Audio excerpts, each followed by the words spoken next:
pasien-pasien yang belum terdiagnosis atau underdiagnosis. Kemudian data dari suatu studi yang dinamakan Discovery Study yang membandingkan pencapaian HbA1c pada pasien-pasien yang mengikuti studi. Di sini Indonesia memiliki HbA1c yang paling tinggi dibandingkan dengan negara-negara sekitar, yakni kita paling tinggi dengan range 9 sampai 9,5 dengan rata-rata sekitar 9,2. Jadi sangat tinggi sekali. Kemudian ada sebuah studi lagi yang dilakukan di Indonesia, salah satunya adalah namanya IDMPS study. Di sini adalah meneliti pasien-pasien yang dikelola oleh baik dokter umum maupun dokter spesialis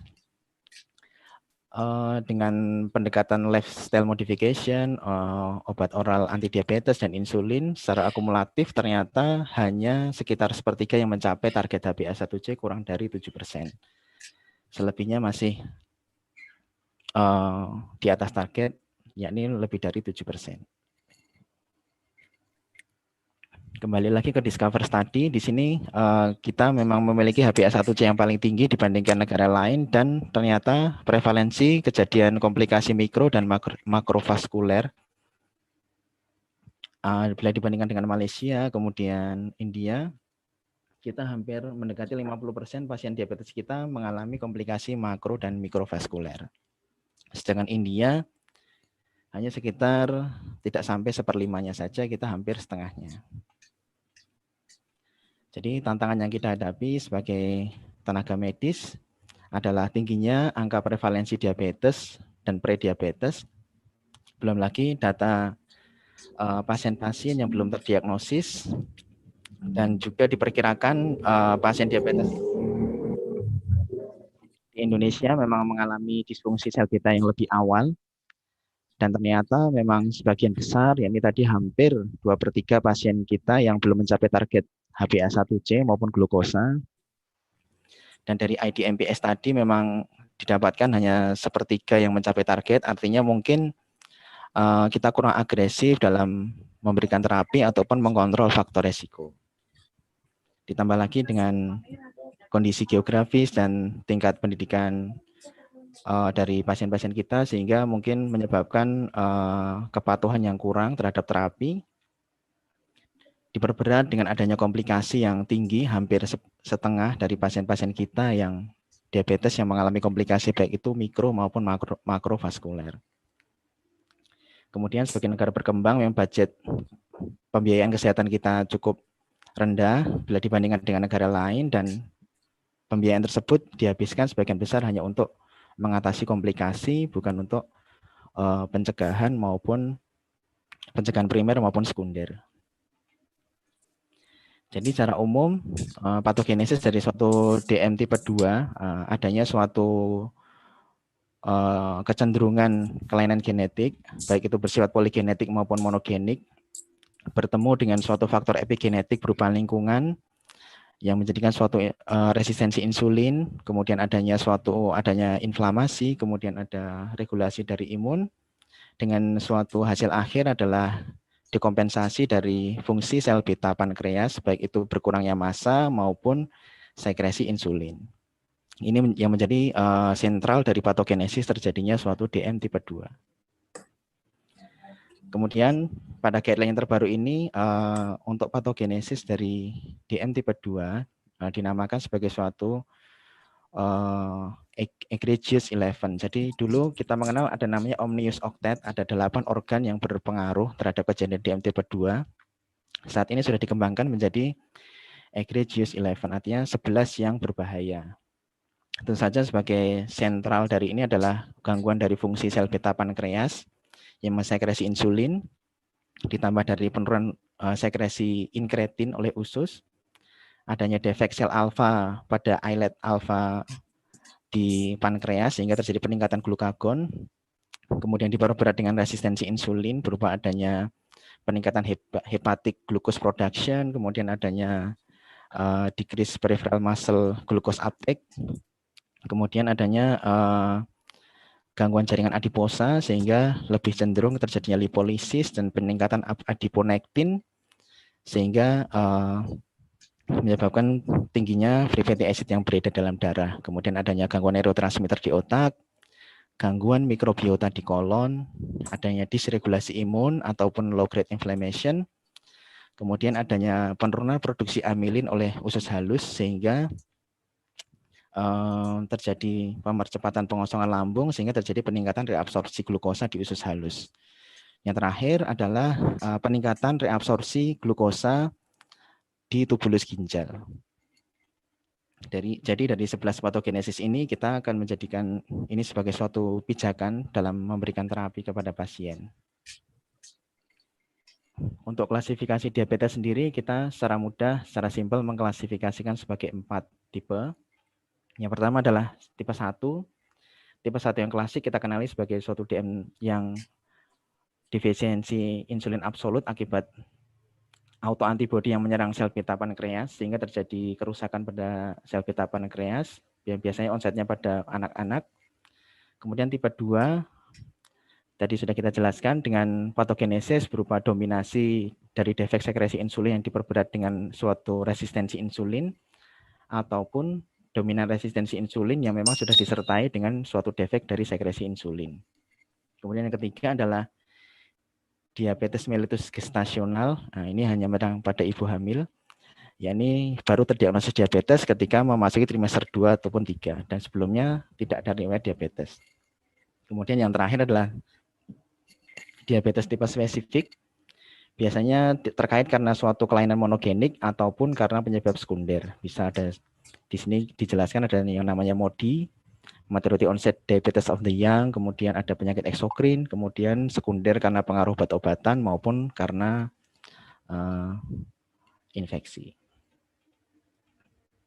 Kemudian mungkin ini akan menjadi perhatian bagi rekan-rekan dokter umum yang berada di Vaskes tingkat 1 bahwa misalnya di puskesmas ada beberapa kelompok yang memang memiliki faktor risiko untuk terjadi suatu DM tipe 2. Ya, di sini bisa kita lihat ada yang aktivitas fisik kurang, adanya first degree relative. Jadi ada keluarga yang menderita DM, misalnya orang tua kandungnya ataupun kakek nenek kandungnya. Nah, itu adalah first degree relative. Kemudian kelompok tertentu, kemudian ada ibu yang pernah melahirkan dengan bayi besar, hipertensi, dislipidemi, polikistik ovarian syndrome, kemudian obesitas, dan ada riwayat penyakit kardiovaskuler. Dan usia di atas 45 tahun ternyata menjadi suatu faktor risiko tersendiri. Nah, ini mungkin menjadi peran dari rekan-rekan yang berada di puskesmaskah untuk melakukan suatu screening sehingga bisa terdiagnosis lebih awal pada kondisi masih prediabetes ataupun early diabetes sehingga belum terlalu banyak muncul komplikasi. Kemudian untuk mendiagnosis diabetes sendiri ada 4 kriteria. Di sini disebutkan baik itu dari Perkeni, ada American Diabetic Association, Canadian Diabetic Association. Ada 4. Yang pertama adalah gula darah puasa lebih dari sama dengan 126 mg per desiliter dalam kondisi puasa 8 jam. Dan ini ada gula darah puasa dari pemeriksaan plasma vena, bukan dari kapiler. Kemudian yang kedua adalah pemeriksaan gula darah puasa lebih dari sama dengan 200 mg per desiliter 2 jam setelah pemberian beban glukosa 75 gram glukosa anhidrat yang diminum dalam 250 cc air dalam 30 menit. Yang ketiga adalah adanya gula darah sewaktu, gula darah plasma sewaktu lebih dari sama dengan 200 yang disertai dengan keluhan klasik. Kita ketahui keluhan klasik diabetes ada 4, polidipsi, poliuri, polifagi, dan adanya penurunan berat badan yang tidak bisa dijelaskan. Yang terakhir adalah HbA1c lebih dari sama dengan 6,5%. Dan ini harus sudah terstandarisasi oleh NGSP, National Glycohemoglobin Standardization Program. Namun memang kendalanya adalah belum banyak lab di Indonesia yang sudah terstandarisasi oleh NGSP dan banyak faktor-faktor yang mempengaruhi dari interpretasi HbA1c. Sehingga kita mencukupkan pada 3 kriteria di atas itu sudah lebih mudah dan sudah cukup. Kemudian pada kondisi-kondisi yang tidak mencapai angka-angka gula darah yang mencapai diagnosis diabetes, maka bisa dikategorikan sebagai suatu yang namanya pre-diabetes. Pre-diabetes merupakan suatu kelompok yang harus kita berikan perhatian lebih, karena dengan semakin kita deteksi lebih awal, kita bisa melakukan pencegahan supaya pasien tersebut tidak sampai jatuh ke prediabetes, menjadi suatu kondisi diabetes mellitus. Yang pertama, prediabetes adalah gangguan gula darah puasa, yakni dari gula darah plasmanya adalah 100 sampai 125 mg per desiliter dalam kondisi puasa minimal 8 jam. Yang kedua adalah toleransi glukosa terganggu, yakni dari pemeriksaan 2 jam tes toleransi glukosa oral didapatkan angka 140 sampai 199 mg per desiliter. Yang ketiga adalah ada gangguan keduanya, yakni gangguan toleransi glukosa darah puasa dan gangguan toleransi glukosa terganggu. Yang keempat adalah HbA1c 5,7 sampai 6,4. Jadi pada pasien-pasien yang sudah terdiagnosis prediabetes, kita berikan intervensi berupa lifestyle modification, kemudian bisa kita lakukan evaluasi paling lama 1 tahun setelah pemeriksaan kita temukan dia prediabetes. Kemudian kita masuk ke manajemen. Secara garis besar ada 3 hal yang menjadi perhatian kita dalam memberikan terapi pada pasien diabetes. Yang pertama adalah jangka pendek, jangka panjang, dan tujuan utama.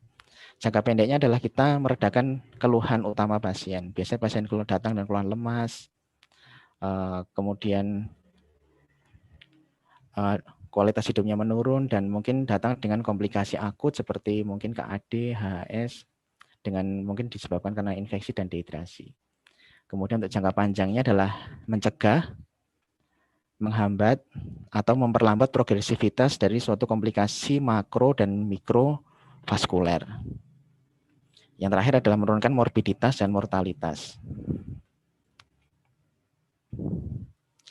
Ada 5 pilar manajemen diabetes mellitus, di mana 5 pilar ini sama pentingnya dan tidak bisa kita abaikan, dan mementingkan salah satu dari kelima pilar tersebut. Yang pertama adalah edukasi, yang kedua adalah pengaturan pola makan, yang ketiga adalah latihan fisik secara teratur, yang keempat adalah obat-obatan, dan yang terakhir adalah monitoring. Semuanya penting, jadi kita harus memfokuskan 5 hal ini dalam manajemen pasien diabetes mellitus kita. Prinsip tata laksana pada pengobatan diabetes mellitus adalah kita memperbaiki gangguan patogenesisnya. Jadi tidak hanya sekedar kita menurunkan angka-angka gula darah puasa maupun HbA1c. Ya, itu memang target kita, tapi kita juga harus memikirkan yang tadi egregious 11 sebagai patokan kita dalam memberikan terapi. Dan pengobatan kombinasi yang kita berikan juga harus berdasarkan pada patofisiologi DM tipe 2. Dan terapi tersebut kita berikan sedini mungkin untuk mencegah dan menghambat progresivitas dari komplikasi penyakit diabetes tipe 2. Secara umum mungkin di FKTP kita bisa, kalau ketemu pasien diabetes pertama kali kita bisa melakukan suatu anamnesis, kita gali riwayat penyakitnya, kemudian dari usianya, kemudian onset diabetesnya kapan, dan karakteristik kondisi pasiennya ketika dia terdiagnosis itu seperti apa, sehingga kita bisa memperkirakan apakah dia terdiagnosis secara awal atau memang sudah late presentation sehingga sudah muncul banyak komplikasi. Kemudian kita nilai pola makannya, status nutrisinya, status aktivitas, dan lain sebagainya. Kemudian juga riwayat pengobatan, apakah sudah muncul komplikasi yang sebelumnya, seperti mungkin kardiovaskuler, ada penyakit jantung koroner, atau mungkin ada suatu amputasi dan sebagainya. Dan kemudian adalah faktor resiko yang tidak kalah penting, di sini harus kita kendalikan seperti merokok, hipertensi, kemudian riwayat kardiovaskuler, obesitas, dan gangguan endokrin lainnya. Pada pasien diabetes yang pertama kali terdiagnosis, kita harus pikirkan bahwa di Indonesia adalah sekitar hampir 50% sudah mengalami komplikasi, sehingga pada sedini mungkin kita harus melakukan suatu penapisan atau screening pada pasien diabetes apakah sudah muncul suatu komplikasi. Secara mudahnya, kalau kita ingat-ingat komplikasi diabetes itu secara gampangnya ada 5, bisa disingkat sebagai Jogja, JOGJA. Jadi adalah gangguan di jempol, J-nya jempol. Jadi mungkin ada suatu diabetic foot, kemudian O ada otak, mungkin ada suatu stroke, baik itu yang permanen maupun tidak. Kemudian yang G adalah ginjal, apakah terjadi suatu nefropati diabetik. Kemudian J-nya adalah jantung, apakah ada suatu penyakit jantung koroner. Dan yang terakhir adalah I, apakah ada suatu retinopati diabetik. Nah, itu bisa kita lakukan sebagai screening dalam pasien-pasien diabetes mellitus yang baru datang. Kemudian kita juga pikirkan kendali lain, kendali metabolik berupa profil lipid, kemudian tes-tes sederhana seperti elektrokardiogram dan ronsen dada untuk memikirkan apakah bila ada indikasi ya, apakah ada suatu infeksi TBC ataupun ada gangguan jantung kongestif. Pilar pertama yang kami sebutkan sebelumnya adalah edukasi, yakni setiap tenaga medis di rumah sakit memiliki porsi masing-masing dalam memberikan edukasi ke pasien, baik itu dokter, perawat, kemudian ahli gizi, apoteker. Jadi masing-masing memiliki porsi karena memang keterbatasan waktu dan keterbatasan ilmu dari masing-masing profesi kesehatan, sehingga masing-masing memiliki saling melengkapi dalam memberikan edukasi ke pasien, sehingga lebih komprehensif dan bisa kita berikan edukasi bertahap sesuai latar belakang kondisi pendidikan pasien dan keluarga. Kita bisa mengedukasi betapa pentingnya untuk kontrol rutin, betapa pentingnya untuk mengatur gaya hidup, olahraga, mengatur pola makan, dan sebagainya. Dan itu harus kita berikan pengetahuan kepada pasien sejak awal supaya pasien terlibat secara aktif dalam pengobatan diabetesnya. Yang kedua adalah terapi gizi medik pada pasien diabetes. Jadi sebenarnya pola makan pasien diabetes itu hampir sama dengan makan sehat pada keluarga, namun kita hanya mengatur jumlah kalori dan komposisi dari kalori tersebut. Ada 3J, yakni jadwal, jumlah, dan jenis. Untuk jenis, di sini memang di guideline Perkeni maupun ada membagi untuk komposisi nutrisi adalah karbohidrat 45-60%, protein 10-20%, dan lemak 20-25%. Dengan rendah garam, jadi ini dietnya hampir sama dengan diet DM, diet dislipidemi, diet hipertensi itu hampir sama. Kemudian secara gampang ini dari CDC Amerika memberikan gambaran secara awal, yakni untuk makanan adalah setengah dari piring makan kita, seperempatnya adalah sumber karbohidrat, baik itu makanan pokok maupun buah, dan seperempat yang terakhir adalah dari protein, dengan minum air yang 0 kalori. Ini adalah contoh pemberian diet pasien diabetes yang secara mungkin pada edukasi-edukasi awal sebagai gambaran untuk pasien. Atau mungkin ini ada alternatif dari Canadian Diabetic Association, bahwa untuk sumber karbohidrat berupa gandum, nasi maupun buah adalah sebesar sekepal tangan, dengan sayuran sebesar 2 telangkup tangan, dan sumber protein atau daging sebesar telapak tangan, dan lemak 1 ujung jari. Nah, sebagai tenaga medis kita harus mungkin baik dokter di puskesmas maupun di rumah sakit juga, mungkin kita bisa memperkirakan apabila kita merawat pasien diabetes, kita bisa memperkirakan berapa jumlah kebutuhan kalori yang diperlukan pasien tersebut. Pertama, kita harus mengukur tinggi dan berat badan pasien. Dari situ kita bisa menghitung berat badan ideal. Kita semua sudah tahu rumusnya, tinggi badan dikurangi 100 dikalikan 0,9 untuk laki-laki lebih dari 160 cm dan wanita lebih dari 150 cm. Kemudian dari berat badan ideal tersebut kita mencari jumlah kalori basal yang diperlukan. Ini kita sesuaikan dengan jenis kelamin. Untuk wanita dikalikan 25 dan untuk pria dikalikan 30 kilokalori. Kemudian ditambah derajat dari aktivitas pasien tersebut. Kemudian ditambah derajat stres, apakah ada suatu infeksi, ataukah ada pasien mungkin menjalani operasi dan sebagainya. Kemudian dikurangi rentang usia, semakin tua kita bisa menyesuaikan kebutuhan kalorinya kita kurangi. Kemudian yang terakhir adalah kelebihan atau kekurangan berat badan. Di sini kita bisa, apabila pasien obes kita bisa kurangi 20%, atau bila pasien malnutrisi atau defisiensi dia underweight, kita bisa menambahkan sampai 20% sesuai dari derajat underweight-nya. Nah, untuk pasien diabetes itu sendiri, Malah justru kita harus mengedukasi bahwa makan minimal itu 3 kali sehari, pagi, siang, dan malam. Bahkan lebih baik lagi apabila ada 2 selingan. Jadi fluktuasi kadar gula darah itu tidak terlalu tinggi. Kita bisa bagi 20% untuk sarapan, 30% untuk makan siang, dan 20% untuk makan malam. Disertai selingan sebanyak selingan pas siang dan sore 10-15%. Ya, ada contoh kasus, misalnya ada Tuan Joko 50 tahun, DM tipe 2, tingginya 170, beratnya 90 kilo.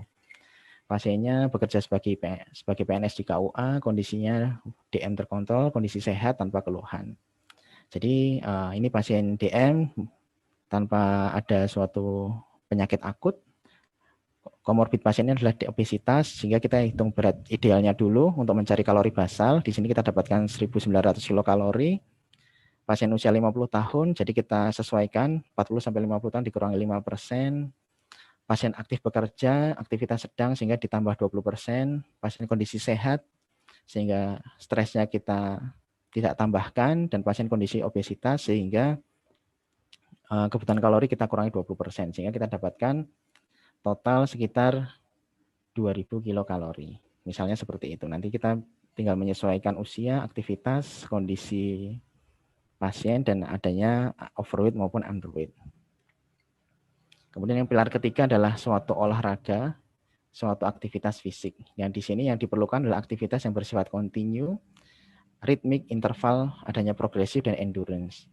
Disarankan sebagai dari AHA, American Heart Association maupun American Diabetes Association, dan dari Perkeni, bahwa aktivitasnya harus bersifat aerobik dengan intensitas sedang, dengan total latihan sekitar 150 menit per minggu, dibagi dalam minimal 3-5 hari. Kalau bisa setiap hari lebih baik. Dengan akumulasi total satu minggunya adalah 150 menit. Untuk intensitas sedang kita bisa menghitung dari denyut jantung, yakni 50-75% dari total denyut jantung dari pasien. Yakni 220 dikurangi usia dikalikan 50-75%. Kita masuk ke pilar keempat, yakni pengobatan. Di sini disebutkan oleh Perkeni, untuk pasien dengan diabetes tipe 2, kita bisa menggunakan HbA1c sebagai starting point masuk terapi kita. Apakah dia masuk monoterapi atau dual terapi, atau kita sudah harus mulai memikirkan triple terapi, atau malah sudah menggunakan inisiasi dari insulin. Pada guideline Perkeni memang tidak menjadikan metformin sebagai suatu obat utama yang harus diberikan pada semua pasien diabetes, tapi memberikan kelonggaran karena memang di Indonesia, negara kepulauan, mungkin satu daerah dengan daerah lain ketersediaan obatnya tidak sama, sehingga di sini adalah monoterapi. Obat apa yang kita punya kita bisa berikan ke pasien, asal kita memberikan edukasi dan tahu cara menggunakan obat tersebut. Kemudian bila ternyata dalam waktu paling lama 3 bulan dan tidak tercapai HbA1c kurang dari 7, maka kita bisa mengkombinasi dengan dual terapi, yakni, dan diusahakan metformin sebagai obat dengan dikombinasikan dengan obat lain. Misalnya metformin dengan sulfonylurea, atau metformin dengan suatu DPP-4 inhibitor, metformin dengan suatu golongan alpha glucosidase inhibitor, seperti itu. Kemudian bila tidak tercapai target HbA1c kurang dari 7, kita bisa pikirkan untuk triple terapi, tergantung dari apakah toleransi pasien ataupun sudah adanya suatu HbA1c lebih dari 9, sehingga kita bisa memulai inisiasi dari insulin. Terlebih lagi bila ada suatu dekompensasi metabolik, maka misalnya pasien sudah jatuh ke KAD, maka ya mungkin kita sebaiknya sarankan pasien untuk segera memakai insulin untuk kontrol gula darah yang lebih baik. Lalu bagaimana bila kita tidak punya pemeriksaan HbA1c? Nah, kita bisa menggunakan perkiraan. Jadi di sini tabel yang bisa kita konversi gula darah rata-rata pasien, kita bisa konversi menjadi suatu angka HbA1c. Untuk angka 170 sampai 250 itu perkiraan HbA1c adalah 9. Nah, jadi memang angkanya ternyata tidak terlalu tinggi ya, hanya sekitar maksimal 250. ternyata pasien memang apabila ada dikompensasi metabolik, kita sudah harus mulai memikirkan untuk inisiasi insulin. Seperti itu. Nah, tadi yang sudah kita singgung sebelumnya, bahwa untuk pengobatan dari diabetes tipe 2 harus berpedoman pada patogenesis terjadinya di M tipe 2. Di sini dari Egregious 11 memang obat-obatan yang beredar saat ini hampir bekerja di masing-masing organ patogenesis terjadinya diabetes tipe 2. Seperti untuk sel beta pankreas, kita bisa meningkatkan ketersediaan insulin dengan peningkatan inkretin misalnya GLP-1, kemudian ataupun kita bisa meningkatkan sekresi dari insulin berupa insulin sekretagogue berupa sulfonylurea ataupun golongan glinit. Kemudian untuk inkretin sendiri kita bisa berikan inkretin. Untuk alpha cell defect bisa diberikan inkretin dan pralimintid. Kemudian untuk resistensi insulin kita bisa berikan golongan insulin sensitizer dari golongan biguanid atau metformin ataupun golongan thiazolidinedione.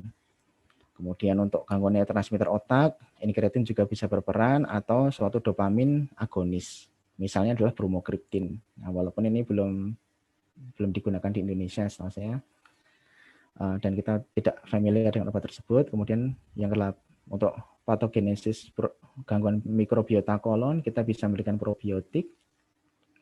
Kemudian di regulasi imun, pemberian probiotik juga bisa, ataupun pemberian inkretin juga. Dan untuk gangguan percepatan pengosongan lambung, kita bisa berikan inkretin agonis, misalnya GLP-1 ataupun alpha glucosidase inhibitor. Dan untuk yang terakhir adalah SGLT. Untuk peningkatan reabsorpsi glukosa di tubulus ginjal, kita bisa berikan inhibitor dari SGLT2. Jadi sehingga bisa jadi glukosuria, terjadi pembuangan glukosa lewat urin. Ini yang sudah kami sebutkan, memang kita harus berpedoman pada memikirkan dari patogenesis terjadinya di M tipe 2, dan kita jangan sampai mengkombinasi obat yang bekerjanya sama. Jadi misalnya kita mengkombinasikan antara sulfonylurea dengan glinit misalnya. Ini dua-duanya adalah bekerja sebagai insulin sekretagogue sehingga mungkin kurang tepat seperti itu. Nah, ini penjelasan singkat. Ini mungkin obat-obatan yang ada di sekitar kita di puskesmas maupun di rumah sakit. Yang sering kita lihat adalah metformin. Nah, ini metformin ini merupakan suatu insulin sensitizer yang dia sudah berupa metabolit aktif yang tidak perlu dimetabolisme oleh liver dan tidak perlu terikat oleh albumin, sehingga pada gangguan kondisi hipoalbumin dia tetap bisa bekerja dengan baik. Namun kita harus perlu tahu bahwa efek samping metformin adalah dispepsia dan diare. Jadi hal ini yang menyebabkan mungkin toleransi pasien untuk mengkonsumsi metformin menjadi berkurang, sehingga kita perlu memberikan metformin dengan dosis bertahap, 1 kali 500, kemudian 2 kali 500, baru sampai 3 kali 500, sehingga timbul toleransi pada pasien, sehingga efek sampingnya minimal. Mungkin seperti itu, nanti yang lain bisa diperdalam sesuai ketersediaan obat di tempat masing-masing. Ada thiazolidinedione, dia adalah PPRA gamma aktivator. Dia juga suatu insulin sensitizer yang bekerja di liver dan otot dan sel lemak. Namun karena dia mengaktifkan PPRA gamma di tubulus ginjal sehingga meningkatkan reabsorpsi natrium sehingga efek sampingnya adalah edema. Kemudian sulfonylurea ini meningkatkan sekresi insulin oleh sel beta pankreas. Efek samping yang harus kita perhatikan ada hipoglikemi. Kemudian Dr. ada Agung, izin. Oh ya. Waktunya tinggal 10 menit lagi, Dok. Oh, baik. Yeah. Siap, Dok. Baik, terima kasih. Kemudian yang saat ini sedang studinya baru keluar adalah SGLT2. Ini menghambat reabsorpsi glukosa di tubulus ginjal sehingga terjadi suatu glukosuria. Dan ini bermanfaat untuk pembuangan cairan sehingga juga bermanfaat pada pasien DM dengan gangguan jantung kongestif. Namun efek sampingnya adalah ISK sehingga kita perlu mengedukasi pasien, jangan sampai pasien merasa terapi kita menyebabkan komplikasi yang dialami. Ini adalah ketersediaan dosis, waktu paruh, dan cara pemberian. Nanti bisa dibaca-baca. Kemudian, kapan kita mulai inisiasi dari insulin? Tentu saja inisiasi insulin kita pertimbangkan, bisa kita berikan sejak awal ataupun apabila HbA1c-nya lebih dari 9 disertai dengan dekompensasi metabolik. Adanya penurunan diabetes berat badan yang cepat, kemudian adanya dekompensasi berupa ketosis, bahkan mungkin sampai ke krisis hiperglikemi seperti KAD maupun HS, kemudian gagal terapi dengan dosis OHO yang kombinasi dan optimal, kemudian DM dengan kehamilan, DM dengan gangguan ginjal dan hati, dan mungkin adanya suatu kondisi-kondisi stres seperti perioperatif dan sebagainya. Ini adalah salah satu contoh bagaimana kita memberikan insulin pada pasien. Pada kondisi awal kita bisa memberikan insulin basal dengan dosis 0,1 sampai 0,2 unit per kilogram berat badan, bisa kita tingkatkan sesuai evaluasi gula darah puasa. Kemudian apabila tidak tercapai, mungkin kita bisa kombinasi dengan DPP-4 inhibitor ataupun suatu GLP-1, namun GLP-1 obatnya cukup sulit. Atau kita bisa berikan suatu kombinasi insulin jangka panjang disertai dengan satu bolus insulin kerja cepat atau bisa disebut dengan basal plus. Atau mungkin bahkan kita bisa simplifikasi dengan suatu insulin co-formulation atau insulin premix. Seperti itu. Dengan target tentu saja HbA1c kurang dari 7, gula darah premil atau gula darah puasa ya sekitar 180 sampai 130, dan gula darah postmeal atau 2 jam setelah makan atau 1 jam setelah makan juga bisa, ya ini kurang dari 180. Dan tidak hanya itu, kita juga harus mengendalikan faktor-faktor metabolik yang lain, misalnya adalah berat badan, tekanan darah, profil lipid, dan kita harus memonitor dari fungsi ginjal. Mohon izin sedikit menambahkan, kemarin permintaan dari Dr. Iwan Tansil, spesialis radiologi, karena memang sekarang sedang terjadi pandemi COVID, maka apakah ada hubungan antara DM tipe 2 dengan COVID-19? Sebenarnya pasien DM dibandingkan dengan populasi umum untuk terjadinya infeksi COVID hampir sama, namun yang membedakan adalah case fatality rate-nya. Untuk case fatality rate secara keseluruhan pasien adalah sekitar 2,3%, sedangkan dengan comorbid maka case fatality rate-nya akan meningkat dan untuk DM meningkat sampai 7,3%, hampir 3 kali lipat. Dan memang di tempat kami belajar memang rata-rata pasien dengan presentasi COVID berat memang memiliki comorbid diabetes dan usia tua biasanya. Dan memang ada interaksi dua arah antara COVID dan DM, di mana pasien dengan diabetes memiliki suatu imunokompromis. Di sini ada gangguan dari imunitas alami, terus adanya kondisi peningkatan dari sitokin proinflamasi, dan adanya dan regulasi dari ACE2 reseptor level. Sedangkan adanya COVID sendiri merupakan suatu stresor infeksi akut, kondisi akut yang menyebabkan peningkatan hormon kontrainsulin akibat peningkatan dari suatu sitokin proinflamasi. Ditambah lagi juga adanya reseptor S2 pada sel beta pankreas sehingga bisa terinfeksi COVID juga, sehingga terjadi suatu nekrosis. Kemudian ditambah lagi pengobatan COVID berupa kortikosteroid yang bisa mengganggu metabolisme glukosa. Untuk Perkeni sendiri merekomendasikan bila COVID terinfeksi COVID dan kondisi masih asimptomatik, maka bisa melanjutkan pengobatan sebelumnya dengan memantau kadar gula darah mandiri apabila stabil. Tetapi bila terjadi suatu COVID dengan bergejala, baik itu ringan, sedang, ataupun sedang berat, maka sebaiknya pasien dirawat untuk bisa dimonitor gula darah ataupun bisa dilakukan suatu inisiasi pemberian insulin karena kondisi akut pada pasien tersebut. dikhawatirkan terjadinya suatu perburukan dari infeksinya sehingga makin memperburuk dari kendali glukosa darah pasien DM dengan COVID-19. Kasumasa, terima kasih. Syukron jazilan. Saya kembalikan ke moderator.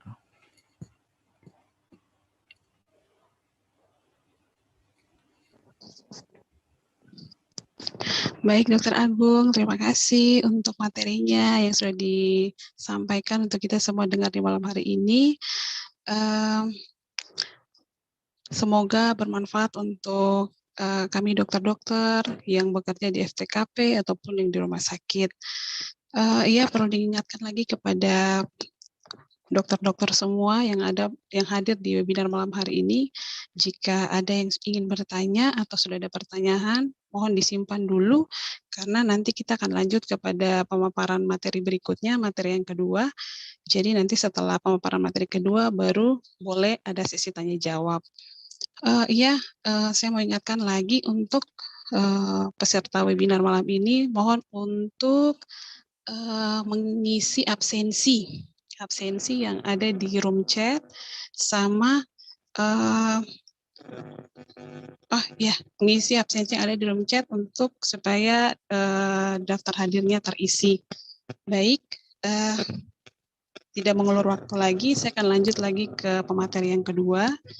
Pemateri yang kedua, di sini judul yang diambil atau yang akan dibawakan pada malam hari ini yaitu tentang resusitasi jantung paru otak, konsep dasar dan penerapannya. Ini kita kaitkan dengan era pandemi COVID yang terjadi sekarang ini. Baik, sebelum masuk kepada materi, saya akan membacakan CV dari pemateri. Nama Dr. Paulus Kondenis, M.Biomed SPAN, lahir di Biak, tanggal 25 Oktober 1982, alamat Jalan Jenderal Sudirman, nomor 5, Biak, Papua. Pekerjaan ASN fungsional RSUD Kabupaten Supiori sejak tahun 2009. Riwayat pendidikan, beliau kuliah di Universitas Wijaya Kusuma Surabaya, sarjana kedokteran tahun 2005, profesi dokter 2008. Kemudian beliau mengikuti LP3AI Depkes Surabaya sebagai dokter dengan kewenangan akupuntur. Jadi beliau merupakan dokter dengan kewenangan akupuntur ini sejak tahun 2009. Selanjutnya beliau kuliah di FK Universitas Udayana ini untuk mendapat gelar Magister Biomedik. Selanjutnya sebagai dokter spesialis anestesi dan terapi intensif pada tahun 2019. Baik, tanpa mengulur waktu lebih lama lagi, selanjutnya kepada Dr. Paulus, waktu dan tempat saya persilahkan untuk penyampaian materi berikutnya. Izin dok, perlu diingatkan lagi untuk pemateri diberikan waktu selama 30 menit. Silakan Dr. Paulus. Siap dokter, selamat malam yang terhormat Ketua ID Supiori, Direktur Rumah Sakit Umum Daerah Biak dan Rumah Sakit Umum Daerah Supiori, juga para senior dan sejawat sekalian. Mohon izin untuk memulai pemaparan malam ini. Topik yang akan saya bawakan adalah resusitasi jantung, paru, dan otak di era COVID-19. Sebenarnya yang akan saya bawakan lebih dalam adalah konsep dasar dan penerapannya. Next.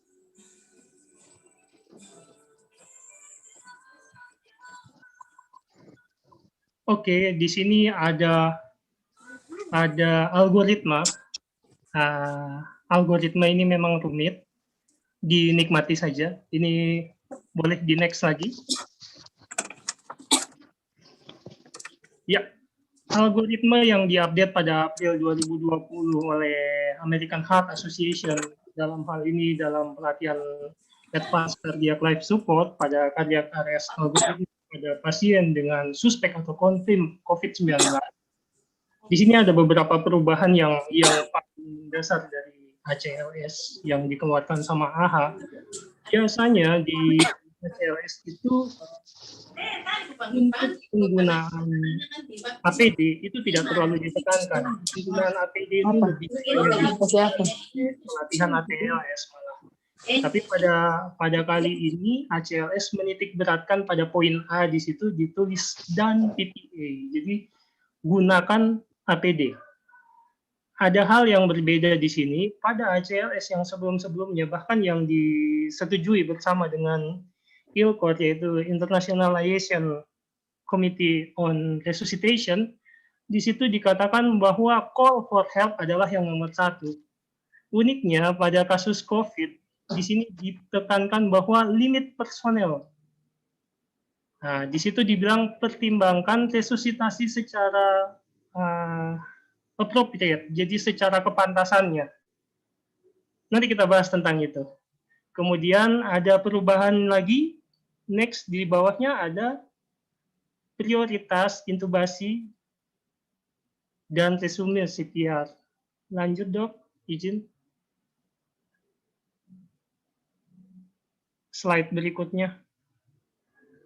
Ya, di sini adalah yang dikatakan adalah prioritas intubation dan resume CPR. Di sini yang mau saya cerita ada perubahan di kolom shock energy for defibrillation. Biasanya yang sudah dikatakan adalah rekomendasikan sesuai dengan manufaktur atau dari pabrikan yang mengeluarkan DC shock itu sendiri. Tapi kali ini ACLS dengan sangat-sangat tegas menekankan bahwa jika tidak diketahui jumlah energi maksimal, jumlah energi atau apakah ini bifasik ataukah dia monofasik, maka gunakan energi yang paling maksimum. Di situ dikatakan if unknown, use maximum available. Nah, kemudian ada perubahan lagi di sini tentang advanced airway. Di advanced airway di sini dikatakan adalah minimize closed circuit disconnection. Artinya, sekali pasien ini bisa kita ambil alih airway-nya, maka usahakan airway itu tidak dibuka tutup lagi. Contoh misalnya sudah diintubasi atau misalnya sudah dipasangkan NIV, usahakan supaya tidak terlalu sering dibuka tutup. Nanti kita cerita lebih jauh tentang itu. Terus di poin kedua dikatakan use intubator with highest likelihood for first pass success. Jadi untuk intubasi pilihlah orang yang paling mungkin akan sukses dalam satu kali intubasi. Hindari kegagalan. Nah, di sini dibilang consider video laryngoscope. Jadi sebisanya gunakan laryngoskopi video. Untuk yang lain-lain saya kira tidak terlalu banyak yang berubah. Sekian untuk algoritma terbaru dari American Heart Association untuk kasus COVID-19. Slide berikutnya. Bosan lihatnya. Oke, kita mulai tentang apa sih CPR ini. Jadi resusitasi jantung dan paru, awalnya seperti itu. Ini diciptakan oleh seorang dokter anestesi. Dia namanya Peter Joseph Safar. Dia bekerja di Rumah Sakit Baltimore pada tahun 1956.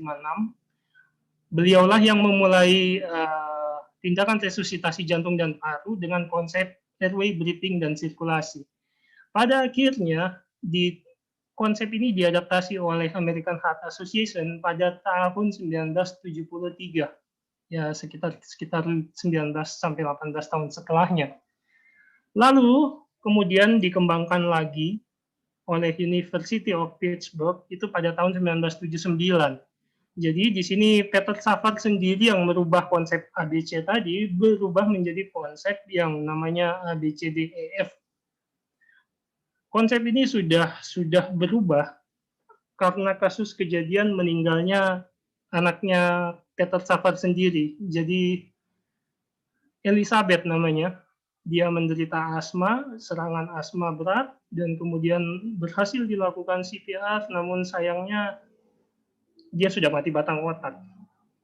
Sejak saat itu, Peter Safar berpikir tentang yang namanya CPCR atau resusitasi jantung, paru, dan otak. Bukan lagi hanya berdasarkan jantung dan paru saja, tapi mempertahankan fungsi otak menjadi lebih penting di sini. Kemudian American Heart Association berubah 2000, 2015, 2016, bahkan sampai 2020, diikuti juga dengan International Liaison for Committee on Resuscitation, juga berubah dari tahun 1992, 2003, 2008, dan akhirnya mereka sepakat membuat satu konsep yang tidak lagi kayaknya terlalu sulit mengajarkan konsep dasar kepada dokter-dokter di seluruh dunia, membuat satu yang seragam. Jadi mereka berpikir selanjutnya mereka membuat algoritma. Dan sialnya kita tidak mungkin hafal semua algoritma itu. Mungkin tujuan lainnya adalah menghindari yang namanya show dari sisi hukum. Sementara di sisi lain ada American College of Surgeons, itu di tahun 1980 menciptakan ATLS. Jadi yang mengkonsepkan ATLS ini adalah seorang ahli bedah ortoped yang mengalami kecelakaan pesawat. Jadi waktu itu beliau sedang naik pesawat pribadi bersama keluarganya. Istrinya meninggal di tempat saat kecelakaan dan dua anaknya luka ringan, satu anaknya luka berat, dan pada akhirnya yang satunya meninggal. Akhirnya beliau berpikir bahwa ada yang tidak beres dari penanganan di rumah sakit perifer saat itu. Beliau berusaha untuk mengajarkan konsep yang namanya B1 sampai B6. Kurang lebih akan sama dengan ABCDE pada CPR, cuma lebih titik beratnya ke arah kasus trauma. Oke, next dokter, slide selanjutnya. Ini Peter Safar. Awal mula diciptakan CPCR ini, sejak meninggalnya Elizabeth ini, Peter Safar akhirnya membuat satu konsep yang baru, yang beliau paksakan juga ke WHO waktu itu, bahwa CPCR adalah untuk orang yang dengan jantung dan otak yang terlalu baik untuk sekarat. Ini sekarat, belum bicara mati. Jadi, bila mana kita menemukan orang yang kondisi jantung dan kondisi otaknya terlalu bagus untuk menjadi sekarat, itulah CPCR berfungsi. Jadi, kayaknya beliau sendiri mengikhlaskan anaknya Elizabeth bahwa kenapa harus di CPCR kalau memang dia sudah mati batang otak. Sejak saat itulah konsep mati berubah. Slide berikutnya. Di sini ada konsep mati. Menurut lampiran SK PBID nomor 336 garis miring PB garis miring A4 garis miring 88 mengenai pernyataan ID tentang mati, di butir keempat di sini ada definisi mati. Sebenarnya ini berdasar dari WHO juga, yaitu adalah seseorang dinyatakan mati bila mana fungsi spontan pernafasan dan jantung telah berhenti secara pasti atau irreversible. Atau, ada ataunya lagi, bila terbukti telah terjadi kematian batang otak. Maka poin A tadi akan gugur. Gitu. Next. Lalu kematian secara detail ya, kita lebih bilang kematian itu ada dua. Ada cellular death, kematian sel, dan ada clinical death, yaitu kematian klinis. Kematian seluler ini adalah apoptosis dan nekrosis. Apoptosis adalah kematian yang diprogram, sementara nekrosis adalah kematian disebabkan oleh injury, trauma. Sementara clinical death adalah hilangnya fungsi spontan dari tripod of life secara irreversible. Apa itu tripod of life? Itu tadi, jantung, paru, otak.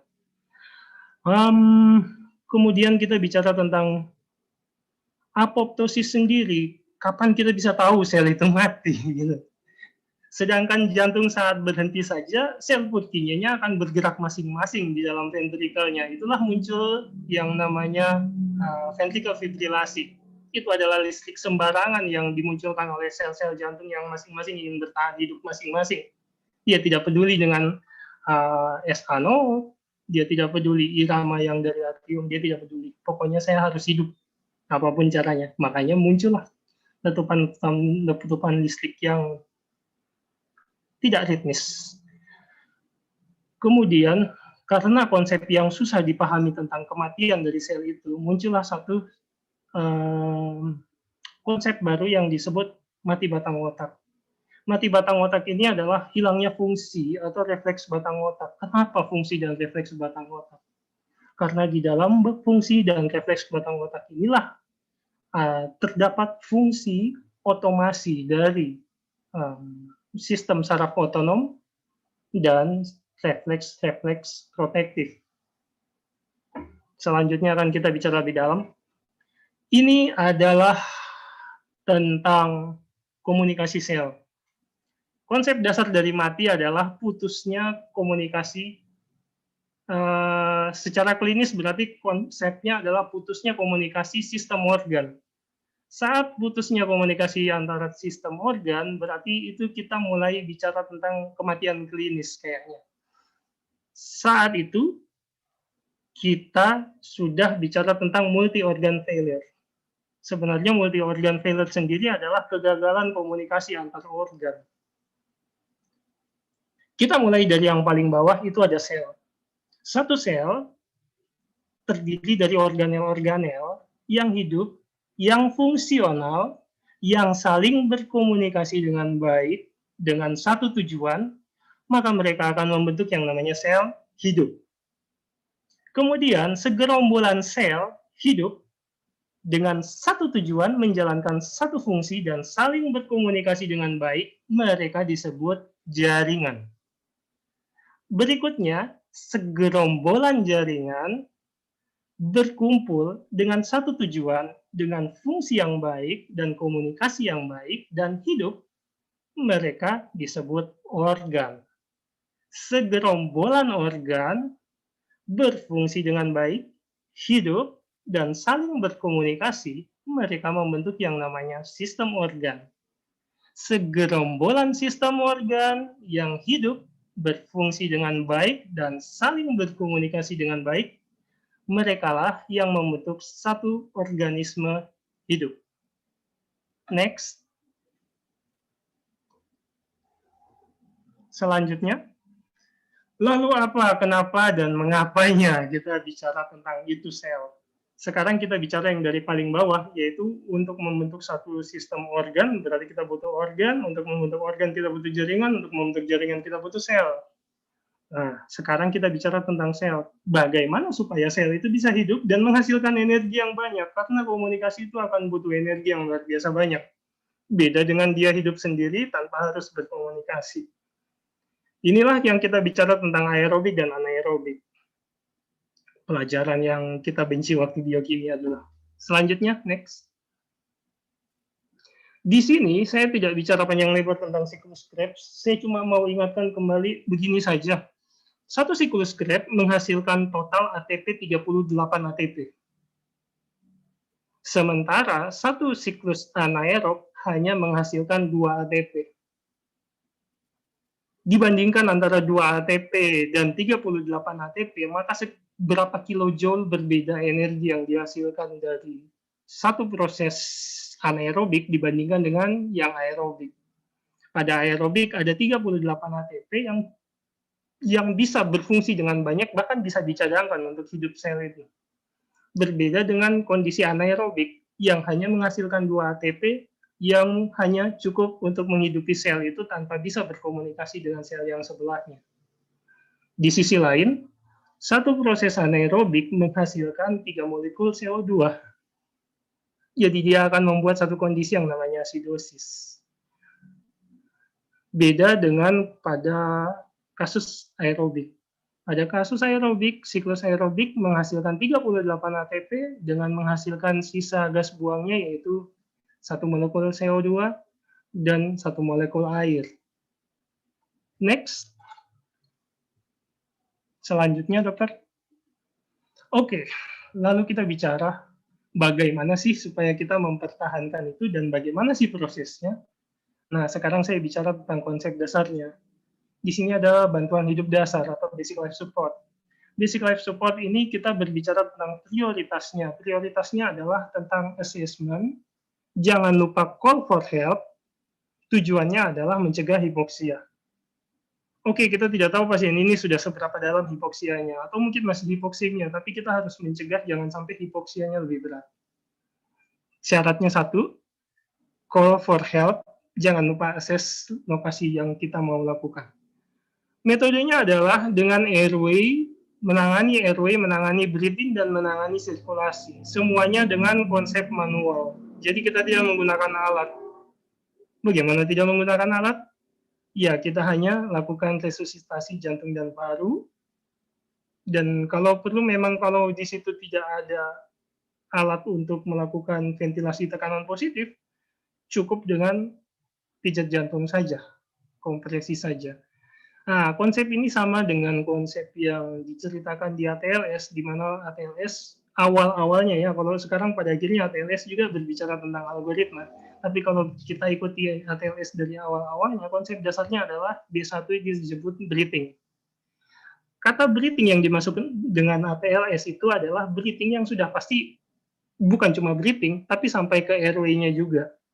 Satu sistem organ, satu sistem respirasi. Sementara B2-nya di sini adalah blood. Blood ini dimaksud sirkulasi. Kenapa dipakai kata blood? Nanti kita bicara lebih dalam.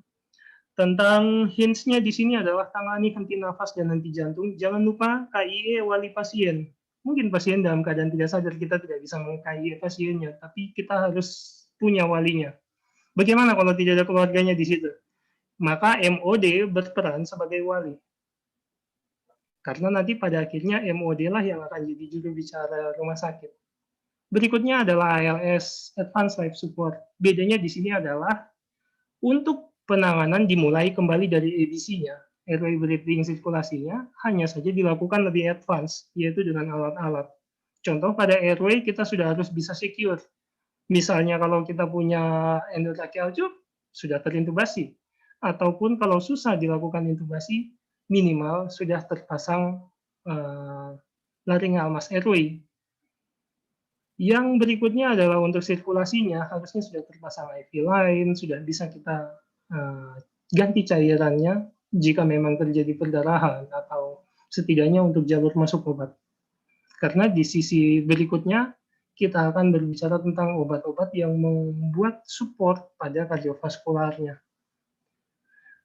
Bedanya adalah pada advanced life support ini ada tambahan, yaitu disability dan exposure. Disability dan exposure ini adalah kita berbicara tentang fungsi otak.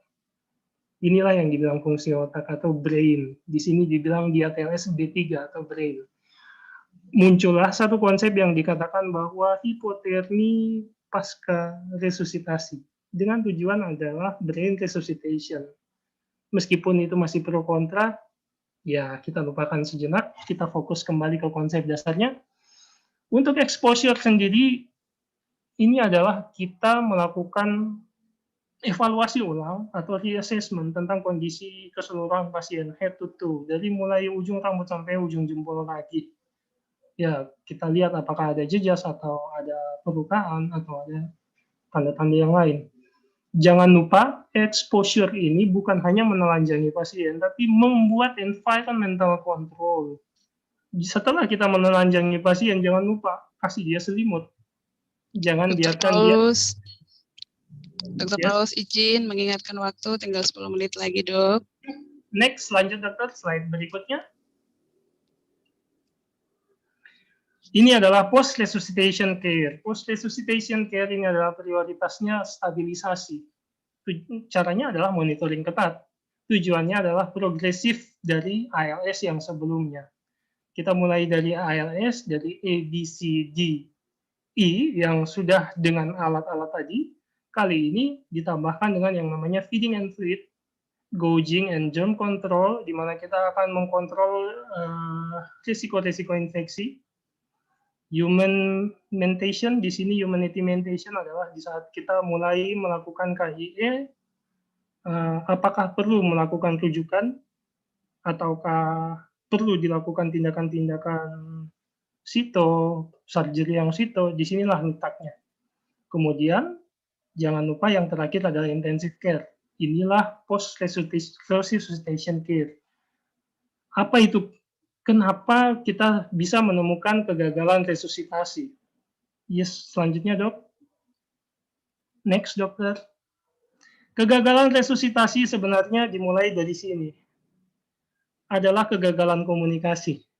Jadi kalau sel tadi bisa gagal berkomunikasi, maka kegagalan resusitasinya dari kita adalah gagal komunikasi.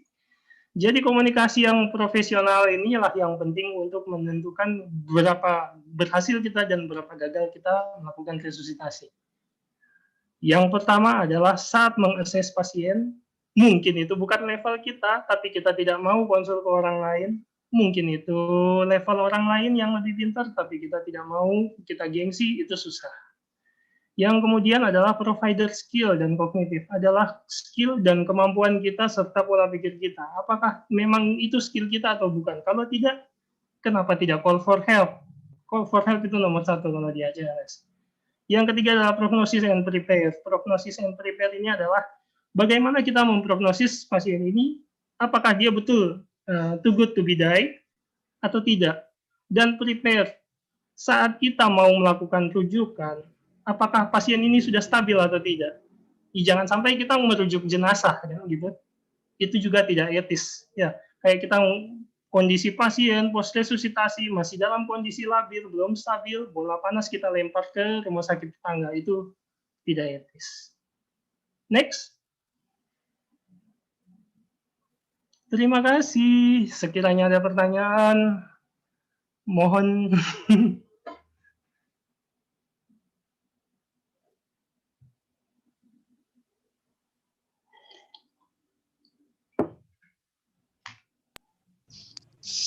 Baik, terima kasih Dr. Paulus. Terima kasih untuk penyampaian materinya malam hari ini. Semoga materi yang disampaikan bermanfaat untuk kita sebagai dokter yang jaga di GD ataupun dokter yang ada di Puskesmas FTKP. Baik, untuk teman-teman sejawat yang hadir pada malam hari ini yang mengikuti webinar ini, jika ada yang ingin bertanya, boleh langsung saja menulis pertanyaan di chat room atau hendak bertanya langsung boleh dipersilakan. Tapi mengingat waktu kita yang sudah mepet, maka ini saya memberi 4 penanya, 2 penanya untuk pemateri pertama, 2 penanya untuk pemateri yang kedua. Dipersilakan. Sepertinya tadi saya sudah melihat ada satu pertanyaan di room chat untuk Dr. Agung. Dr. Agung, izin. Ada pertanyaan untuk Dr. Agung dari Dr. Wayan SPB. Mohon izin pertanyaan untuk Dr. Agung Kurniawan. Tolong dijelaskan bagaimana cara pengendalian gula darah yang tinggi pada kasus beda emergensi. Terima kasih.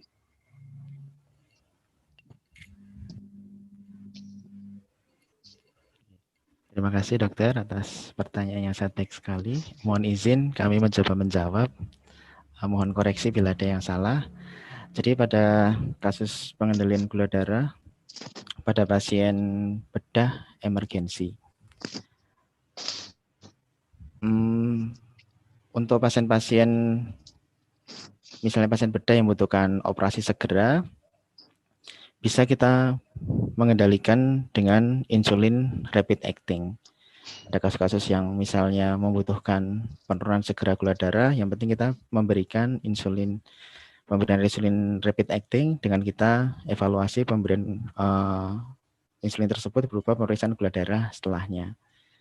Jadi pada kasus-kasus ini yang bisa kita gunakan rapid acting misalnya golongan insulin aspart, misalnya mereknya Novorapid, Lispro, mereknya Humalog, atau Glulisin mereknya Apidra, itu bisa kita gunakan sebagai cara pengendalian cepat untuk gula darah yang tinggi pada kasus bedah emergensi. Tapi kita juga harus melihat apakah kondisi gula darah yang tinggi tersebut merupakan suatu dekompensasi dari diabetes sebelumnya atau memang hanya suatu stres hiperglikemik. Itu nanti bisa kita pertimbangkan lewat evaluasi menyeluruh dari pasien tersebut. Terima kasih.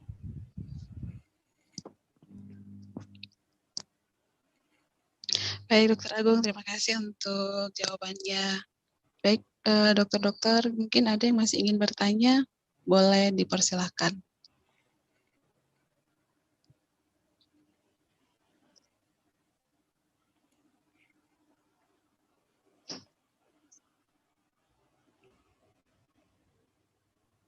Mohon izin dokter.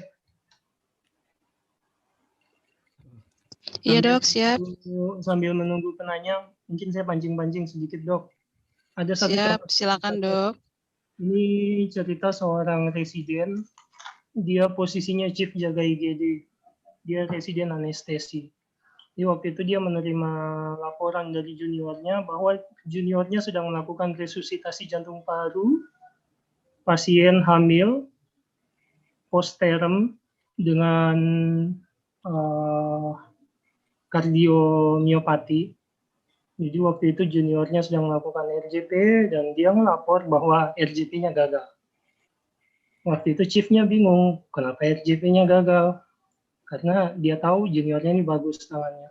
Setelah dilaporkan begitu, dia langsung keluar dari OKIGD-nya, dia melihat kondisinya, di situ sudah ada teman sejawat kardio dan memang hasil echo-nya memang sudah kardiomegali dan ya lebih mencondong ke kardiomiopati penyebabnya. Saat itu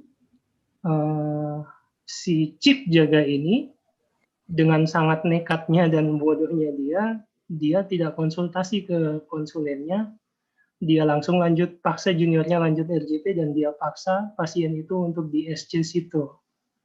Jadi waktu itu chief Obgynnya sudah bilang, bro, kalau sudah meninggal terus mau ngapain katanya. Nah si chief anestesinya entah apa dia mati-matian, oh enggak boleh, kok harus bawa ke OK, pasien ini SC situ. Lapor konsulenmu, kau pilih juniormu yang tangannya paling bagus, ayo masuk OK. OK situ sambil RJP. Dia bilang, bro nanti manggung kita bro. Iya nanti saya yang manggung, saya manggung di tempatmu kalau bro. Akhirnya manggunglah mereka, maju ke OK, RJP dilakukan SC, ternyata waktu lahir bayinya itu masih hidup. Bayinya masih hidup. Tapi meskipun bayinya hidup dan memang kita sudah KI keluarga bahwa meskipun ibunya sudah 45 menit lebih kita lakukan RJP dan tidak ada tanda ROSC, kemungkinan tidak akan hidup, tapi kita mau pasiennya ini tetap dilakukan seksio sesar dengan tujuan kemungkinan bayinya masih hidup dan keluarganya maklum. Akhirnya SC dan bayinya hidup. Ibunya memang sudah meninggal dan kita KI kembali ke keluarga, memang ibunya tidak bisa tolong, tapi bayinya memang masih hidup. Paginya si chief jaga anestesi ini akhirnya manggung. Dia manggung di 2 tempat, manggung di anestesi dan manggung di Obgyn. Setelah itu dia dari chief turun jadi leader IGD, jadi Binijo lagi. Ya, sebenarnya yang mau saya sampaikan di sini adalah kadang-kadang niat baik kita itu tidak bisa dinilai baik oleh orang, meskipun keluarga pasien oke, maklum dan terima kasih ya. Meskipun istrinya meninggal, anaknya hidup, terima kasih, tapi tetap prosedur itu harus kita lewati. Maksudnya call for help itu penting. Gitu. Kalau memang bukan levelnya kita, jangan segan-segan untuk buka payung, kita bilang buka payung, konsultasi ke senior. Mungkin ada pertanyaan, Dok?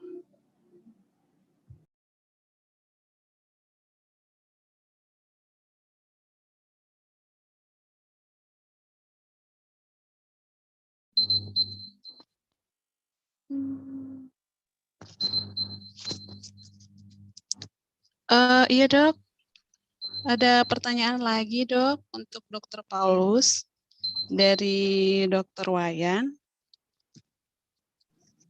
Siap, Dokter. Pertanyaannya, mohon izin pertanyaan untuk Dokter Paulus. Bagaimana cara resusitasi yang tepat pada kasus shock hipovolemik dengan perdarahan grade 4 tanpa ada persiapan darah? Terima kasih. Silakan dok. Siap, Dokter. Mohon izin, ini ada senior saya sebenarnya di sini.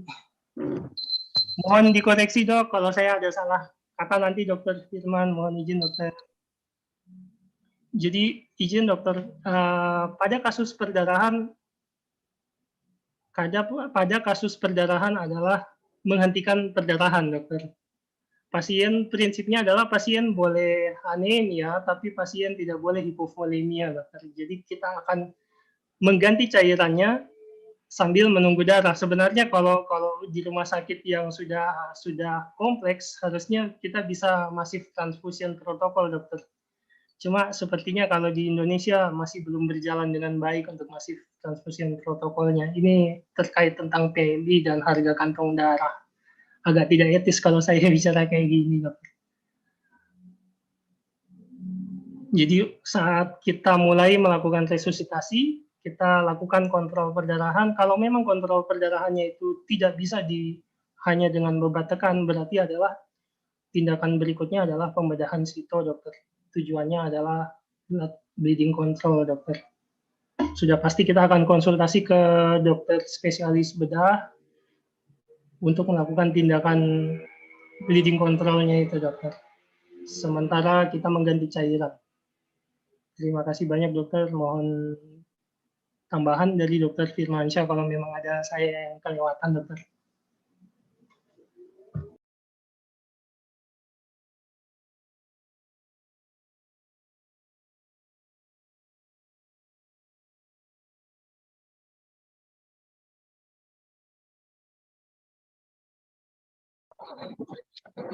Halo.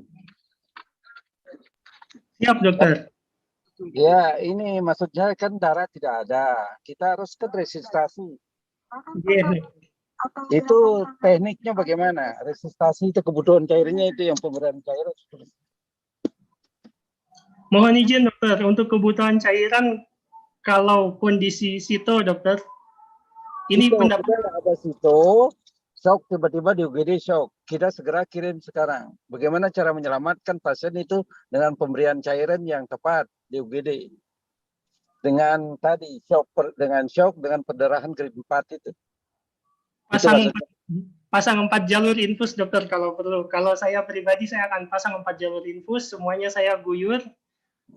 Saya akan menggunakan RL dulu, dokter. Terus saya akan pasang juga urin kateter. Jenis cairannya. Saya kalau bisa ada ringer asetat, saya pakai ringer asetat, dokter. Kalau memang tidak ada, saya pakai ringer laktat. Oh ya, terima kasih. Kalau nanti pada akhirnya sudah masuk di dalam OK, anggaplah sudah setengah jam berlalu dan untuk resusitasi awalnya saya sudah terlalu banyak pakai kristaloid, selanjutnya saya akan pakai koloid, dokter. Iya, iya, dok. Oke, siap, dok. Iya, dokter.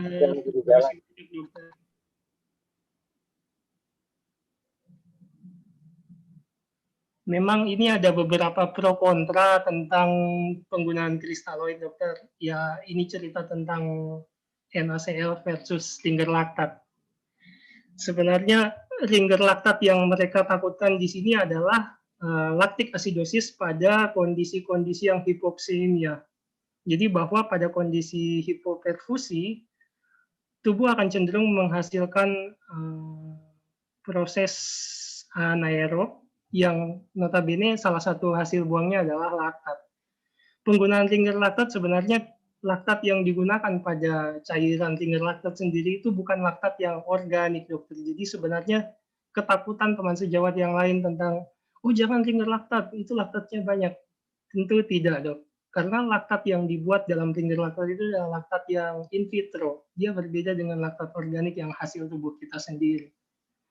Juga untuk NaCl ini ada konsep yang agak sulit kita bicara, yaitu tentang konsep asam basa. Pada penggunaan NaCl sendiri, hiperkloremia akan menimbulkan yang namanya kondisi asidosis. Kondisi asidosis inilah yang akan nantinya mengganggu proses pembekuan darah. Ini akan mempersulit proses penanganan bleeding. Jadinya kadang kita malah terlambat curi waktunya untuk sampai ke OK.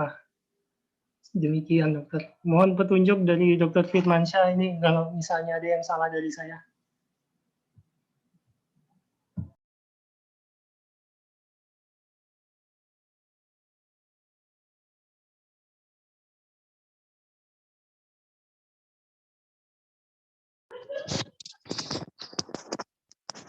Baik, terima kasih Dr. Paulus untuk ilmunya, Dok. Perlu diingatkan kembali lagi untuk dokter-dokter semua mohon untuk mengisi absen yang ada linknya di chat room untuk nanti pembuatan sertifikat nanti, Dok. Iya, Dok, bagi dokter-dokter lain lagi yang ingin bertanya dipersilakan. Boleh langsung mengetik di room chat atau mau bertanya langsung boleh.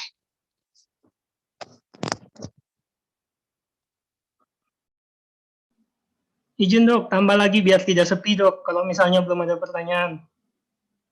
Kita kembali tentang sel hidup tadi dokter. Jadi sel hidup tadi dia butuh energi. Untuk komunikasi antar sel dia butuh energi. Energi yang banyak itu dihasilkan dari ATP, ATP itu dihasilkan dari mitokondria. Jadi mitokondria sendiri itu paling banyak ada di sel-sel tubulus ginjal. So, itu kenapa kalau kita bicara tentang resusitasi, yang paling kita takutkan itu adalah renal shutdown-nya. Kenapa? Karena kalau terjadi renal shutdown, artinya kita kehilangan bahan dasar. Bahan dasarnya kenapa? Di atas ginjal itu ada namanya kelenjar adrenal. Kelenjar adrenal itulah penghasil adrenalin. Dialah autoregulasi untuk sistemik kita. Kondisi kalau sudah renal shutdown, jadinya kita akan boros adrenalin. Yang notabene setiap kali RJP, kita memang harus punya senjata adrenalin, dokter. Nah, disinilah kenapa kita pentingnya saat pun sudah terjadi pasien dalam kondisi ROSC, kita harus tetap mempertahankan itu autoregulasi ginjalnya, yaitu dengan mempertahankan MAP-nya antara 50. Sebenarnya MAP yang untuk otak itu adalah 50 sampai 150. Masalahnya untuk ginjal MAP-nya ini agak sempit, yaitu antara 65 mm trigagirum sampai 85 mm trigagirum. Inilah yang kita tujuannya adalah mempertahankan fungsi ginjal, sebab kita berharap untuk kelenjar adrenalinnya bisa aktif kembali. Jadinya kita tidak akan berlama-lama menggunakan vasopresor ataupun obat-obat yang bersifat kardiotonik. Seperti itu. Sementara untuk kita bicara oksigenasi, sebenarnya oksigenasi itu tidak melulu dari oksigen yang kita berikan. Berapa besar fraksi inspirasi oksigennya? Bukan seperti itu. Bahwa di dalam sel sendiri ada yang namanya perfusi. Sekalipun jumlah oksigennya 21% fraksi inspirasi oksigen di udara bebas, kalau memang kendaraan yang mengantarkan itu ke dalam sel sudah tidak ada, contoh ada yang tadi dokter Wayan spesialis sudah sampaikan, bagaimana kalau dia perdarahan? Ya harusnya darah ganti darah. Kenyataannya dalam konteks itu mau tidak mau kita akan pertahankan cairannya, jalannya kita lapangkan dengan cairan, kapalnya kita tunggu dari PMI, kapal yang masih ada kita pertahankan jangan sampai hilang. Karena kapal itulah yang mengangkat oksigen sampai ke dalam sel. Seperti itu. Jadi terkadang kita sudah fokus, kasih oksigen, vaksin 100%. Tapi kalau sudah sampai 24 jam, coba kita evaluasi kembali. Apa yang salah dari topik ini? Mungkinkah vasopresor yang kita berikan terlalu banyak sampai-sampai saturasi di perifernya terkesan lebih kecil? Kalau memang ada pemeriksaan AGD, kita bisa evaluasi AGD-nya. Apakah memang ternyata perfusinya yang berkurang? Kenapa kita tidak tambahkan sel darah merahnya, eritrosit? Mungkin itu lebih penting. Karena kalau kita melihat dalam yang namanya konteks oksigen kontennya, AaDO2, di situ jelas-jelas yang paling besar porsinya adalah hemoglobin, ketimbang yang namanya fraksi inspirasi oksigen. Sekian. Mungkin ada pertanyaan lagi, dok?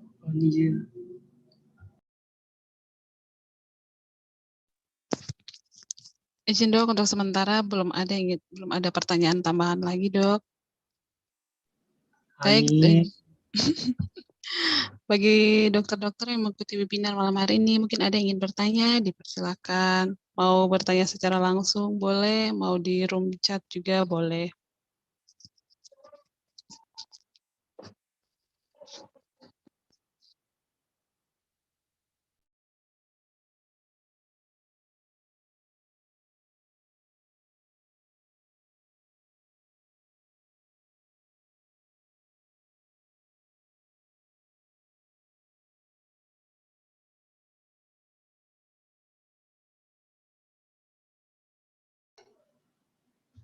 Sepi dok, open mic saja dok.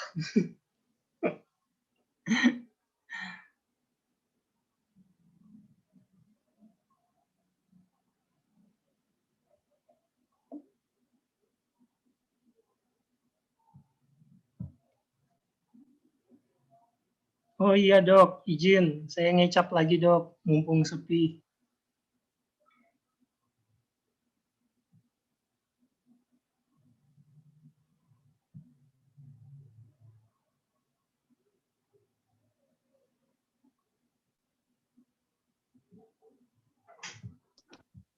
Baik dok, dokter masih ada mau tambahan lagi dok, dokter Paulus?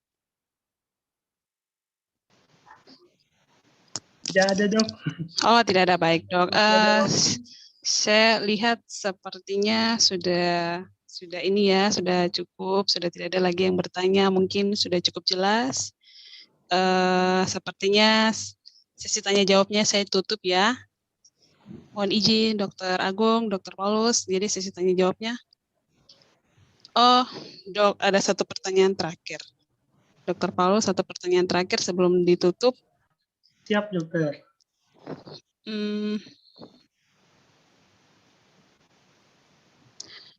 Dari Dokter Roche Mirino, selamat malam dokter. Mohon penjelasan dokter mengenai cara preserve brain dan heart kalau paru bermasalah. Yes, untuk heart and brain kalau parunya memang bermasalah. Iya. Sebenarnya begini dokter, konsep dasar dari anatomi rongga toraks satu. Di dalam dinding toraks ini bukan hanya paru-paru, tapi ada jantung juga di situ. Saat kita mau mempertahankan fungsi paru, otomatis kita akan bicara airway-nya juga dokter. Kadang kita melakukan RJP, tapi airway-nya tidak clear. Saat kita melakukan RJP dengan airway yang tidak clear, sadar tidak sadar, waktu kita push, ini paru-paru akan jadi ventil dokter. Jadi ada eksalasi, tapi waktu mau inhalasi ketekan lidah. Jadi dia kosong. Jadi lama-lama vakum, akhirnya atelektasis dokter. Itu sebenarnya jadinya karena kita yang tidak mempertahankan airway-nya. Di sisi lain kadang mungkin kita yang agak lambat handle-nya. Contoh pada kasus-kasus yang punya kelainan pembekuan darah atau hipertrombosit atau pada kasus ini COVID lah ya dok ya. COVID itu kan risiko koagulasinya tinggi sekali. Saat kita melakukan RJP dan kita punya kesempatan untuk dapat yang namanya bisa sempat ROSC, saat itu kita harus pertimbangkan apakah kita perlu memberikan heparin atau mungkin ya kalau bisa ada yang lebih bagus itu untuk mempertahankan jangan sampai ada emboli di paru. Jadi kadang kita berhasil melakukan RJP, tapi emboli itu justru menyebabkan terjadinya kembali cardiac arrest-nya berulang. Itu ada di dalam 4H, 4T tadi. Itu tromboemboli jantung dan paru. Sementara dari saya seperti itu dokter, mohon kalau ada yang kurang jelas. Oh, flare chest. Yes dokter, flare chest. Untuk flare chest ini yang paling penting adalah ingat konsep tadi dokter, toraks ini isinya bukan cuma paru, tapi ada jantung juga. Kalau flare chest-nya ini apakah flare chest ini ada pneumotoraks atau hematotoraks, itu nomor 1 dikerjakan dokter. Segera buka payung, konsul dokter senior atau konsul dokter spesialis bedahnya, apakah boleh saya lakukan yang namanya profungsi dulu. Kalau diizinkan, kerjakan, asal beneran tahu. Tapi kalau tidak, konsul ke senior yang lebih tahu, yang punya skill tentang itu. Seperti itu. Jadi itu yang paling penting nomor 1. Karena setiap proses ventil, anggaplah kalau pneumotoraks, ventilnya kan ke dalam, atau hematotoraks. Waktu udara masuk ke dalam, dia akan menekan posisi jantung. Di situ jadinya kita akan menemukan pasien dengan cardiac arrest, karena jantungnya tidak bisa yang namanya recoil dengan baik. Yang seharusnya dia bisa Frank Sterlingnya setebal ini, karena ada pneumotoraks, jadinya dia ketekan, jadinya dia cuma bisa segini saja, tidak bisa lebih besar lagi. Nah, kondisi yang tertekan inilah yang membuat cardiac output-nya menurun. Ada cardiac output menurun itulah yang membuat selanjutnya hipoksemia, dan selanjutnya terjadi hipoksemia. Sementara pada parunya sendiri, arteriol-arteriol yang tertekan itu akan timbul emboli paru. Yang awalnya mungkin kita tidak sadar itu mikro, tapi kalau itu tidak cepat ditangani dan tidak cepat di-inflate kembali, tidak cepat dikembangkan kembali, itu ada risiko emboli, ada risiko atelektasis di situ. Itu yang paling sering bikin kita gagal. Konsultasi. Sekian dokter, semoga menjawab.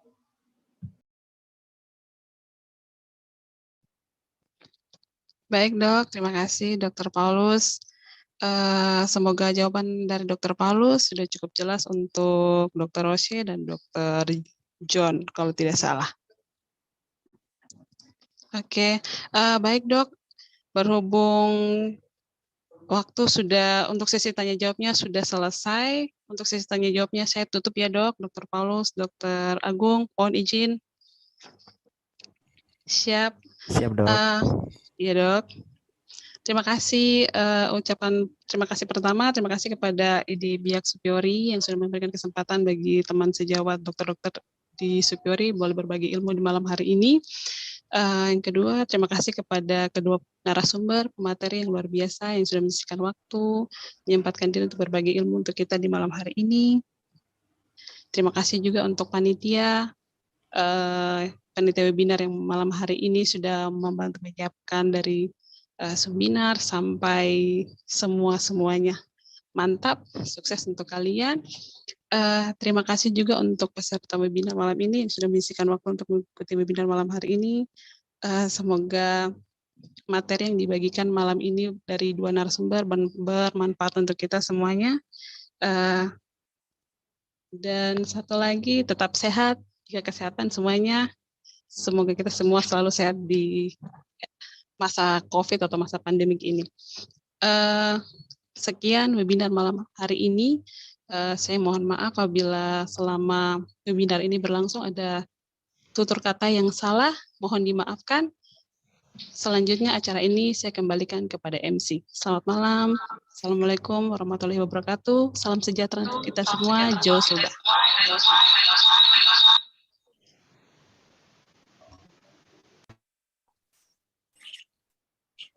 Baik, terima kasih banyak Dr. Judith.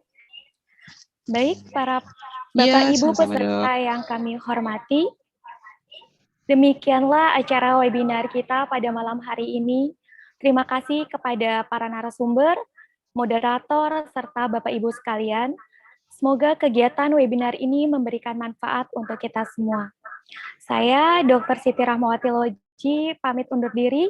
Mohon maaf apabila ada kesalahan perkataan maupun perbuatan. Saya akhiri dengan wabillahi taufiq wal hidayah. Wassalamualaikum warahmatullahi wabarakatuh. Selamat malam. Kepada para peserta, dimohon kesediaannya untuk mengaktifkan kamera karena kita akan sesi foto bersama. Untuk sesi foto ini dimohon untuk membuka masker dan saya akan memandunya ya, Dok. Untuk screen layar pertama. Dokter tulis ya, foto.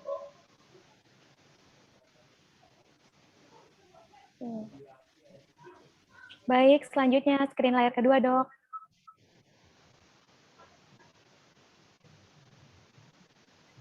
Selanjutnya layar ketiga, Dok.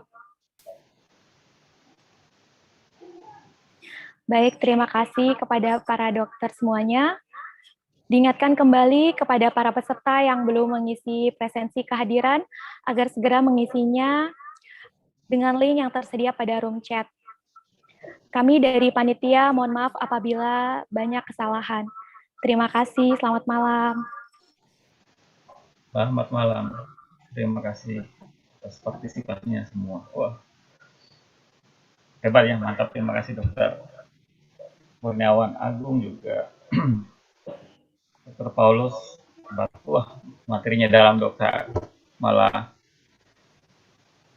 susah menjangkau. Saya yang kadang yang praktis-praktis, ilmu-ilmu yang mendasar malah sudah lewat. Tapi bagus, bisa kembali refresh lah. Tadinya apa lagi ya, ATP. Oh ya, ya betul. Malah saya minumnya ATP malah ribosom kalau nggak salah ya.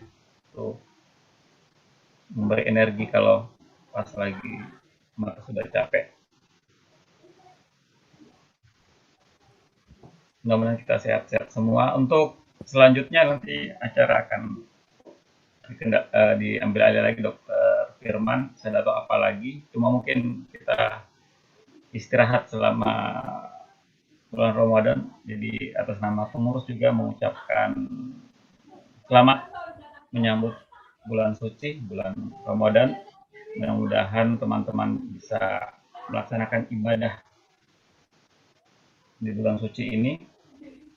Juga mengingatkan kalau mau mudik sekarang tanggal 5 sampai tanggal 17 ditutup baik udara, darat, laut. Ya mudah-mudahan kalau dari Supiori ke Biak Supiori jangan sampai ditutup juga.